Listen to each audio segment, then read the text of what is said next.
জলখাবারে কিংবা ডিনারে এইরকম নরম মশলা কুলচা খুব সহজে বাড়িতেই বানিয়ে ফেলুন। তার জন্য প্রথমেই এক বাটি টক দই নিয়ে তাতে নুন, হাফ চামচ বেকিং সোডা দিয়ে ভালো করে ফেটিয়ে নিলাম। তারপর এতে দিয়ে দিলাম 2 বাটি ময়দা। এবার সব কিছু মিশিয়ে নিয়ে দিয়ে দিলাম অল্প সাদা তেল।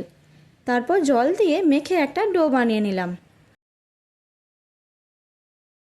মাখা হয়ে গেলে একটু সাদা তেল দিয়ে কিছুক্ষণের জন্য রেস্টে রেখে দিলাম।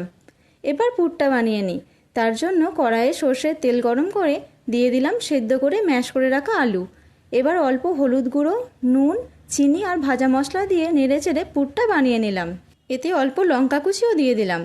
পুর রেডি হয়ে গেলে ধনেপাতা কুচি ছড়িয়ে নামিয়ে ঠান্ডা হতে দিলাম। পুরটা যতক্ষণ ঠান্ডা হচ্ছে ততক্ষণে আমি ডো থেকে লেচিগুলো কেটে নিলাম। এবার লেচির ভেতরে পুর ভরে নিলাম। তারপর হালকা হাতে বেলে নিতে হবে। বেলা হয়ে গেলে উপর থেকে একটু ধনেপাতা কুচি আর কালো জিরে দিয়ে আবারও বেলে নিলাম।